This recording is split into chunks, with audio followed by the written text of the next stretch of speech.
birashoboka ko muri icyo gihugu n'abicanyi bamugeraga bakavuga ati upfuye rurahagije.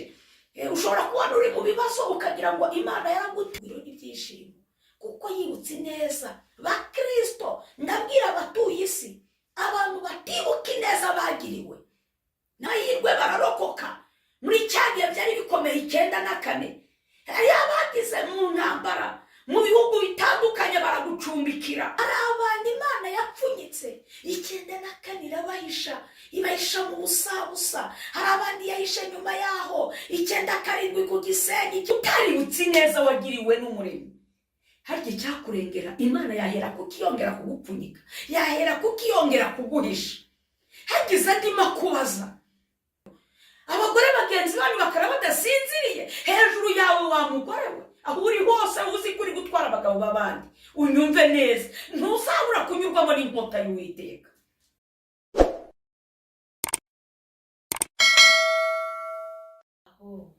Muraho bene data bari hirya no hino, cyane cyane hano iwacu mu Rwanda, ariko nshuhuje abakristo inshuti z'umusaraba bari mu bihugu by'i Burayi, muri Amerika, muri Aziya, hano muri Afurika, ibihugu bidukikije, Kongo, Burundi, Tanzania na Uganda. Muraho yemwe, ni Riziki Chantal. Reka tubanze dusenge tuganire ku ijambo ry'Imana. Imana data nyir'isi n'ijuru, mbere ya byose uhimbazwe, uri mu bamarayika, ibizima n'abakuru. Niwe waremye ijuru n'isi, nta muntu wabigizemo uruhare. Ibyo tuzi tubonesha amaso n'ibyo tutarabona byose biriho byaremwe nawe. None niba nkugiriyeho umugisha, ndakwinginze gusenga kwanjye kugera aheraho mu ijuru. Wemere Uwiteka ururukire ku mujakazi wawe wambaye kubura no gupfa. Ndakwinginze singira ijambo mvuga ryanjyana mu rubanza, ahubwo ijambo ryose ugiye gucisha mu kanwa kanjye ribirukiza ubugingo bwa benshi. Kandi data, ucyaha imbaraga z'umwijima zituma abantu batabasha kumva. Imyuka mibi ndetse iri ahantu ho mu kirere ikurweho, maze kugirirwa neza nawe byururuke Kristo, ubashe gukiza imitima ya benshi, ubohora imbohe ziboshywe, uhumura abahumye batabasha kumenya iby'iminsi n'igihe. Urakoze mwami w'abami, reka iri jambo rigere ku ntego y'icyo waryandikishirije muri iki gitabo. Mwami urakoze, nanjye ndemeye ko mbe igikoresho ukikorera. Urakoze kubyumvishije, senze nizeye ko ugiye gukora cyane ibiruta ibyo nsabye. Bisabye Imana data mu izina ry'Umwami wacu Yesu Kristo, amen. Muraho yemwe, ni Riziki Chantal nagarutse. Yangarukanye ijambo ry'Imana riboneka muri Ezekiyeli ibice 5. Turahera ku murongo wa mbere tugarukire ku murongo wa 4. Tubone turivugeho uko umwuka ampaye kubivuga. Muri Ezekiyeli ibice 5 umurongo wa mbere kugeza ku wa 4, umutwe w'amagambo uravuga ngo yerekanisha umusatsi we ibyago bizaba muri Yerusalemu. Ku murongo wa mbere avuga ngo nuko rero mwana w'umuntu wishakira inkota ityaye imeze nk'icyuma cyogosha, maze uyende uyinyuze ku mutwe wawe no mu bwanwa bwawe, maze wishakira iminzani yo gupimisha ubone kugabanya umusatsi. 1/3 cyawo uzagitwikire mu murwa hagati igihe iminsi yo kugota izaba irangiye, kandi uzende 1/3 cyawo ugicagaguze inkota mu mpande zawo, na 1/3 cyawo uzakinyanyagize mu muyaga. Nanjye nzabikurikiza inkota.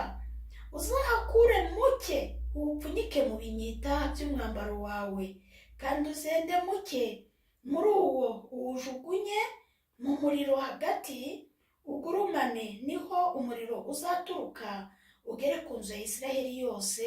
Amen. Muraho yemwe, ngira ngo iri jambo ni ijambo rikomeye, ni ijambo navuga ntabwo wavuga ngo teoloji yarisobanura, ni ijambo ryasobanurwa n'umwuka wera. ngira ngo abari kunyumva abatuye isi hirya no hino, murumvira ijambo ryerekanye, ijambo yiyerekanisha umusatsi we, ibyago bizaba muri Yerusalemu.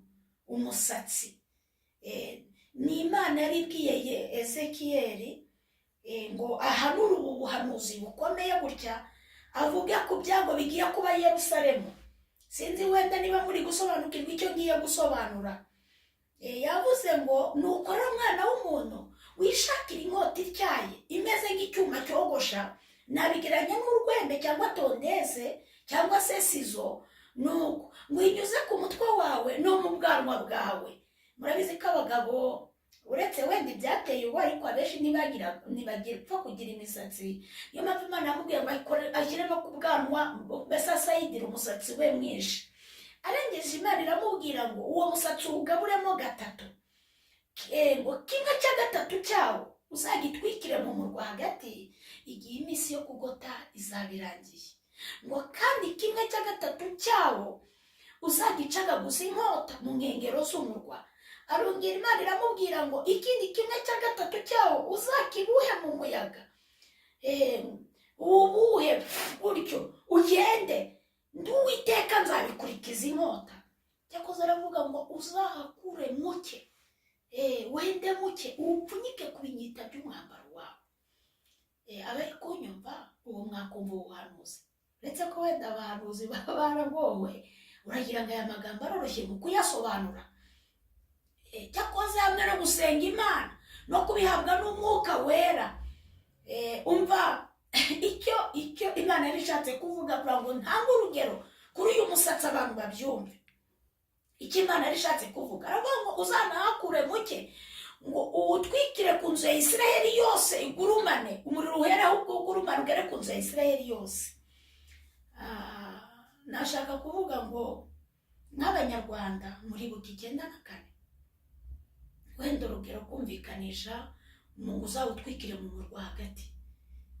Muribuka ko ari abantu bapfiriye muri uyu murwa wa Kigali. Muribuka ko ari abandi bantu barihishe no mu nkengero mu ntara, baranga barapfa, kandi bishe no mu myobo bakabakuramo no mu biti. None yavuze ngo uzakure muke uwubuhe mu muyaga, ndi Uwiteka nzabikurikiza inkota. Hari n'abateze indege, abandi batega amato n'imodoka, abandi bagenda n'amaguru, bahungira mu bihugu bitandukanye, ariko ntibyabujije inkota kubageraho. Cyane cyane wenda urugero rugaragarira abatuye isi Kongo.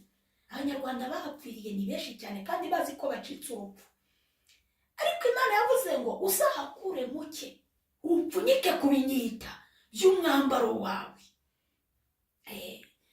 Bene data, nakunze kubona abagore, abamama, aribo bakunze gupfunyika ku gitenge akantu k'agapfundo, niba ari nk'akanota agapfundika agakenyera, wenda mu Kinyarwanda ngo ni ku gikodorero niho bashyize hafi aho ngaho. Rero umugore ari gukora imirimo yapfunditse ako gapfundo ku gitenge nk'amafaranga, iyo kijijutse ntaramira igitenge yihutira rya pfundo. Wanyumve neza. None Imana iravuze ngo uhakure muke uwupfunyike ku binyita by'umwambaro wawe. Muribuka ko ari abantu barokokeye i Kigali kandi bari guhigwa, Imana ikabahisha mu busa. Hari abarokokeye mu ntara, abo nabagiranye n'akagasatsi gake bakeya, hari abake barokotse, hari abagiye za Kongo bagenda n'amaguru, bagenda na za tingitingi baraharenga no mu bihugu bya kure. Muri gakeya imiryango yabo igashira, umuntu agapfusha abantu be bose, umuryango ugashira agasigara ari nyakamwe. Hari abageze za Afurika y'Epfo, bihuza n'ubuhanuzi Imana yari yaravuze mbere ko ari abantu bazagaruka muri iki gihugu, harimo abagiye n'amaguru, ariko ngo bitazashoboka ko bagaruka n'amaguru, bazazanwa n'ibisiga n'amababa y'ibisiga. Ubwo buhanuzi niko bwigeze kuvuga, ariko nubwo butasakaye nka nk'ubu ngubu, wenda ko dufite amahirwe. Nuko ibyo bisiga Imana avugaga ni indege icyo gihe.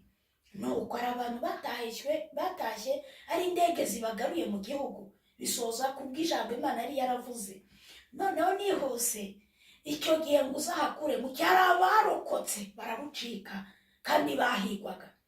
Nuko cyakoze aravuga ngo uzakure muke nanone ubutwike ugere ku nzu ya Isirayeli yose. Mwibuke ko ari n'amatorero yivanze mu bya jenoside. Abantu bakora jenoside ari abakozi b'Imana, bizanira akaga amatorero, amadini amwe n'amwe, ari wo muriro. Ariyo mpamvu mu madini amwe n'amwe uzagurumana ugere ku nzu ya Isirayeli yose. Habayeho ikibazo, impagarara mu rwego rw'abanyamadini, cyane cyane nka za gacaca zije, abenshi bahuye n'ibibazo, babashe kwivanga muri ibi bintu. Noneho ku rugero rwo gupfunyikwa, nakwereka urugero rugaragara Bibiliya. Umuntu Imana yapfunyitse mu buryo bugaragara, akaga kagiye kuza.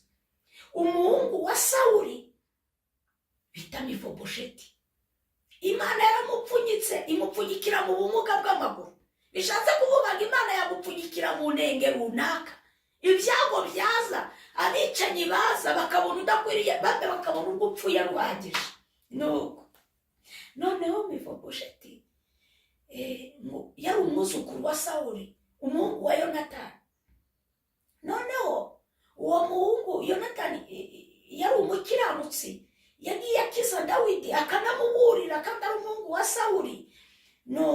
Ariko inkota ije kuko atarapfunyitse, atarahishwe, yamunyuzemo. Ariko uwo mwana yari yarabyaye, Imana imuhisha mu bumuga bw'amaguru. Hari igihe tubona Imana waravutse uri impumyi tukagira ngo irakwanze, ukavuka wenda umugaye amaguru tukagira ngo yakwigirijeho ngana, ariko Imana ibizi ikintu ikoze gikomeye we utabasha gutekereza. Kwa Sawuli baramunena, baravuga ati bwami nta bintu by'ibicumba, nta bakambakamba bahaba. Mureba wo mu mujyana atadusebya, hatazaza inama z'abaperezida bagenzi bacu, z'abami bagenzi bacu, hatazaba inama runaka tugaseba basanze dufite abuzukuru bamugaye amaguru. Ngo bamujyana aho bita kwa Makiri, Lodebari. Ntiyanaba no kwasi, kuko isi nta mbabazi igira, isi ntigira impuhwe. Umubyeyi abasha kukwanga nk'uko Imana yabivuze, byanditse muri Yesaya ngo umubyeyi abasha kwibagirwa uwo yibyariye, akibagirwa rwose uwo yiyongereje. Birashoboka kuko na Sawuli ndetse na Yonatani wari wese uyu Mifobosheti baramwibagiwe, umwe yibagirwa ko ari umwuzukuru we kubera inenge y'ubumuga. Ariko nanone ikigaragaza ko Imana yari yamupfunyitse, inkota yanyuze muri Isirayeli ica kwa Sawuli. Ntawe warokotse n'umwe mu babyawe na Sawuli, mu bamukomotse na ba Yonatani bose barapfuye, na ba Mikayeli umukobwa wa Sawuli. Ariko Mifobosheti wari umugaye wenyine niwe warokotse. Birashoboka ko muri icyo gihugu n'abicanyi bamugeraga bakavuga ati gupfuye rurahagije. Ushobora kuba uri mu bibazo ukagira ngo Imana yaragutaye, ndetse n'uwe kagombye kukuraga akavuga ati gupfuye rurahagije. Nuko baramureka. Mu kumureka Dawidi ajya ku ngoma. Ageze ku ngoma ngo amaze kugubwa neza, yibazisha ikibazo yumvaga bidashoboka bitewe n'ibyabaye mu gihugu. Aravuga ati ese ubwo hari umuntu wo kwa Sawuli waba ukiriho ngo mugirire neza ku bwa Yonatani? Yaba hari? Hari abantu baze gutanga amakuru rero, maze baravuga ati arahari ariko ntacyo amaze. Yarahari, maze no kwa sekuru bari baramunenye, arahari ntacyo amaze. Dawidi aravuga ati icy'ingenzi ngiye mu munzanire. Bari bazi wenda b'imitima bamwe bibwiraga ko agiye kumwica urubozo. Wenda nk'abo Sawuli yari yarafunze, abo yari yarigirijeho ngana, baravuga ati nabo bajya babona bumvaga bishimye. Ariko ntibari bazi umugambi w'Imana kuri Mifobosheti. Nuko ngo bajya kureba Mifobosheti. Birumvikana na Mifobosheti bumvishije umuntu wabashije gukura sekuru na se ku ngoma ko ari kumushaka. Ntabwo yabashije kwizera yuko Dawidi yamugirira neza. Yumvaga rwose yagiye afite ubwoba, abandi bishimye ati ntacyo ngwino. Nuko ariko Imana mwibuke ko yari yaramupfunyikiye mu bumuga bw'amaguru. Nuko ngo akigera kwa Dawidi bazi ko agiye gupfa, abanzi bo wenda bishimye atawa Imana ishimwe. Nuko Dawidi aramubwira ati guhera uyu munsi amwakira mu rugwiro n'ibyishimo, kuko yibutse neza. Bakristo ndabwira abatuye isi, abantu batibuka ineza bagiriwe nabwo ni ubupfapfa. Ntabwo uri umukristo burya ni ukuri. Kubona umuntu akugirira neza, akagufasha ukabona ubonye akazi, warangiza ngo ni ubwenge bwawe, akagufasha. Umuntu akakugirira neza ukabona akugejeje mu mahanga, akanagucumbikira ejo ukabona akazi kamurenzeho ukamusuzugura. Umuntu utibuka ineza yagiriwe, uwo nawe ni umupfapfa. Ni byiza kwibuka ko wagiriwe neza, kandi nawe iyo neza ukayitura abandi. Dawidi yibuka ko Mefibosheti yamugiriye neza, nako Yonatani bimutera kugirira umwana we neza. Aramubwira ati uyu munsi uzajya urira ku meza yanjye. Bangahe Imana yakuye ku cyaro bakibuka ababareza ari imfubyi? Ni bangahe muri iki gihe abari kunyumva batuye isi banze wibuke ko papa wawe na mama we bapfuye uri akana, none se uracyabyibuka ko ari abakureze, hari abaguhaye ku kijumba, hari abaguhaye ku kirayi, ariko Imana yakugiriye neza iguha ubuzima. Iyi saha ntunakeneye no kubasuhuza. Niba yanarakubwiye nabi ijambo ariko hari amajoro yagucumbikiye, ubona burakeye butari gucya. Umuntu utibuka ko yagiriwe neza ni ukuri, ubwo nabwo ni ubupfu, ni ubupfapfa, kutazirikana uwakugiriye neza, ku buryo umuntu asigaye yicuza icyatumye akugirira neza. Hari abantu bazinutswe kongera kugirira neza abantu, imfubyi neza, kubera imbuto mbi. Ariko Dawidi ageze ku ngoma ayibuka ineza ya Mefibosheti ko yagiye amurokora. Hari abagize amahirwe bararokoka muri cyagiye byari bikomeye 9/4. Hari abagize mu ntambara mu bihugu bitandukanye baragucumbikira. Hari abakugiriye neza nyuma yaho y'intambara baragufasha, bakwinjiza mu kazi utari gutekereza, ababyeyi batari kuguha, baragushyingira, barakubakira, baguha ibishyingiranwa, batuma udaseba ku munsi wa mariage. Uracyabyibuka ko wagiriwe neza? Reka twigarukire. Nabwo ni ubupfapfa kutibuka ineza wagiriwe. Mukristo aho uri kunyumva, uri kujya mu ijuru, umuntu utibuka ko yagiriwe neza, ahubwo ukizirikana ukazirikana ibibi gusa wagiriwe, ni ubupfu, ni ukuri buri intumbi. Ntabwo mubeshye. Nuko abirangire noneho ngaramubwira ngo nzagusubiza n'imisozi y'inyarurembo. Twigarukire. Yari yibutse neza yagiriwe. Hari abantu Imana yapfunyitse 9/4 irabahisha, ibahisha mu busabusa. Hari abandi yahishe nyuma yaho 9/7 ku Gisenyi, 9/8 mwibuka amakuba, intambara y'abacengezi n'inkotanyi. Ni ukuri byari bikomeye, ariko ikibazo uyu munsi wa none, igihe cyarageze mutazi ko muzongera kubaho. Imana irabapfunyurura ndetse ibaha imibereho, ibasubiza imisozi y'inyarurembo, Imana ibahamaza amamodoka. Ariko icyo mwitura umurimo ni igiki? Nuko mu gihe abandi mwabonye bapfa bagatwika amazu yabo, inka zabo zikaribwa n'abataraziruhiye, ibintu byinshi bikagenda. Nuko cyakoze ngabasha guhumuriza umuntu Imana yapfunyitse ahari hose, yapfunyikiye mu mubabaro, mu muruho, imiryango yaragutaye. Icyo nkundira Imana yo yagupfunyitse, iragukurikirana. Naho inkota yaza, naho amarozi yaza, ntabwo ntacyagukoraho. Naho baba bari kuguhiga ntibakubona. Kandi ikiza cyo gupfunyikwa, ngaruke kuri rya pfundo riri ku gitenge. Hari igihe umuntu agira amakenga ati harya icyo napfunyitse kiracyari agakoraho. Nabigeranya n'abakristo bavuganye n'Imana, bafite isezerano ry'Imana, ikababwira ngo nzabagirira neza. Rimwe na rimwe ukabona ubuzima buranze. Hari igihe ujya gusenga ukumvira kubwiye ngo mwana wanjye humura, ndi kumwe nawe, ntutinye, ndi kumwe nawe. Burya nubwo itagize ikikora, ni nkaho ibikoze kuri rya pfundo. Haleluya, Imana ishimwe. Nubwo nta kintu gikoreka mu maso y'abantu ako kanya, ariko burya ibikozeho byibuze n'ako kantu n'iryo jambo. Bene data, numvise umuhanzi w'isi aririmba ngo mbabarira umbwire ijambo rimwe ryerekeye urukundo. Niba uwisi asaba umuntu ngo mbwire ijambo rimwe, ibaza Imana noneho kugira ngo Yesu akubwire ijambo. rimucike mu ndagukunda ryerekeye urukundo, nabyo nishimwe. Haleluya, Imana ishimwe. None Yesu akozeho ni ukurumara kabiri uraryama ugasinzira.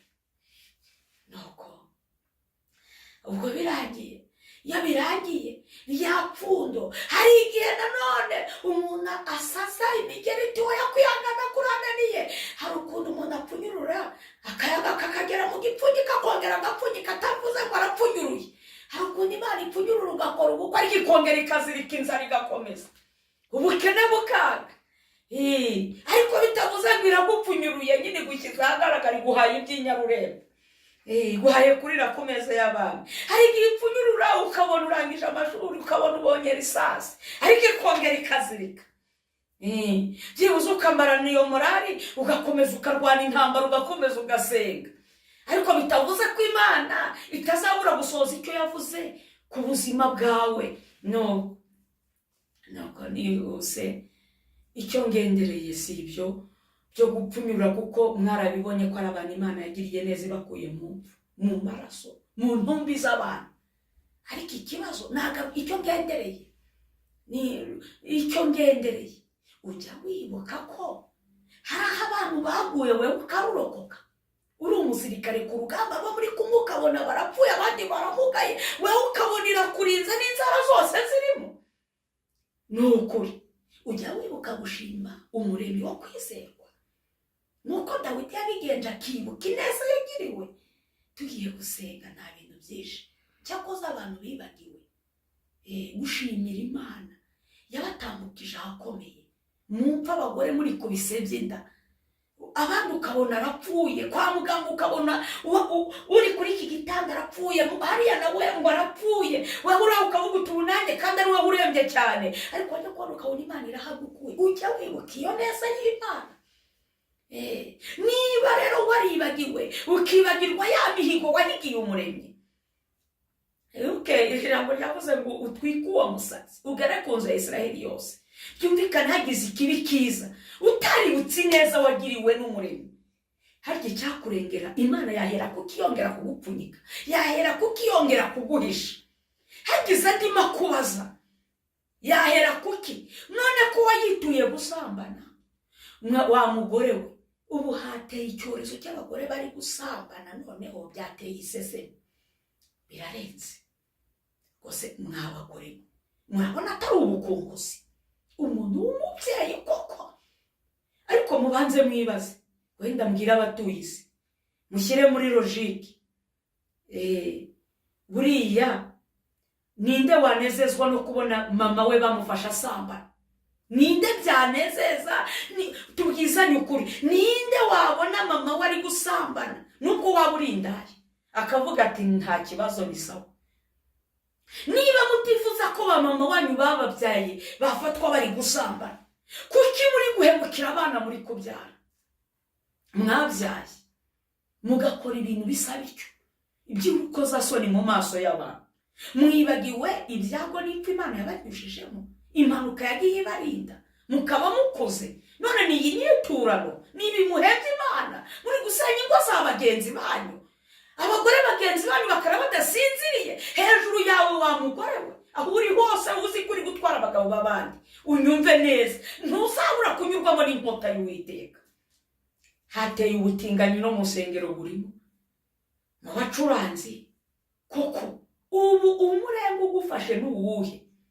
Kubuzi gucuranga sentetizeri niyo mpamvu biguteye ibikabye imisatsi. Reka data ntugisokoza, ubwanwa ni nka ruhaya, inzara ni nk'iz'ikiyoni. Ubu koko ibyo biguteye kwibagirwa umuremyi wo kwizerwa. Nkarya ngo urijeya ubu si y'umubuje nubwo ari gato cyane, ntugukubita hasi. Kuba warateye ibyuma umubura aritinya. Mwari muzi ko intwaro z'Imana zitagomera ubunini? Imana yagushatse ngo urakaze. Uzi ko Imana ifite aho gukora no ku rutoki ubwabyo, bikaba byakugeza i Burayi yarukozeho. Mwari muzi ko Imana ariyo gutinywa? Yaraguhishe, ikurinda gusara abandi bari kwambara ubusa. Iraguhisha, ntiwatoragura amasashi. Ibyo kuvuga ngo uri igayi, ngurije ya uri iniga uri ikigura umukobwa ngo amabuno yo yayateza kanseri agahinduka inyo n'umunuko. Koko niba Imana yaraguhishe niki kiguteye kwibagirwa umuremyi wawe mu misi yo kubaho kwawe, ko yaguteza uburwayi abandi batazi? Reka dusenge.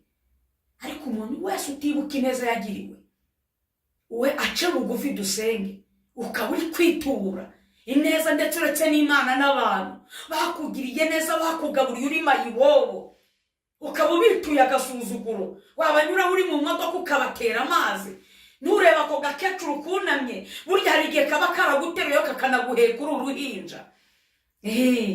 Ariko ikibazo umwana w'umuntu yibagirwa vuba. Ariyo mpamvu Imana yabwiye Abisirayeli ngo muramenye ntimuzibagirwe. Niba ari ikintu kiba mu bantu ni ukwibagirwa.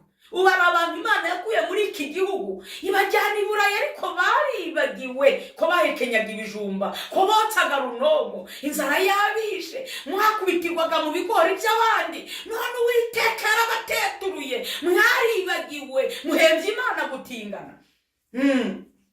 Koko ngaho amadarapo y'ubutinganyi, yewe ubusambanyi buhawe intebe, kwica kumena amaraso atari mu rubanza, abana banyu buzuye mu matuwarete. Ubu bagize ikibi kiza, Imana hera kukiyongera kubapfunyika ngibahishe amakuba agiye kuza. Reka dusenge. Umuntu wese unyumvishe ace bugufi dusenge. Nzi kuri Imana ishobora byose, nta kibasha kurogoya umugambi wawe wera. Ndagushimiye ko n'aka kanya wari ukaze ko ndi buvugiremo ijambo ryawe. Niba nkugiriyeho umugisha, ubu butumwa bumpera abatuye isi, imitima ya benshi uyigenderere. Kandi Data mwiza wo mu ijuru, uhereza abantu kwicisha bugufi, bamere nk'ibisuka ku gicaniro, bihana ibyaha byabo, kugira ngo hatagira ikintu kiza ukabura guhera wongera kubagirira ibambe. Ndakwinginze ngo Mana ugenderere imitima iri kunyumva, ubahe kwihana no kureka ibyaha. Kandi babarira abantu aka kanya bumvishira ijambo bakaca bugufi, amaraso ya Yesu abeza abatunganye, bakurwaho ikibi cyose, bakurwaho umugayo wose, kugira ngo ejo intebe y'imanza nimanukira mu isi uje guca imanza z'abari mu isi batarimbuka. Urakoze kuri kunyumva, ni mu izina rya Kristo Yesu, amen. Reka mbabwire nimero yanjye ni 0788 71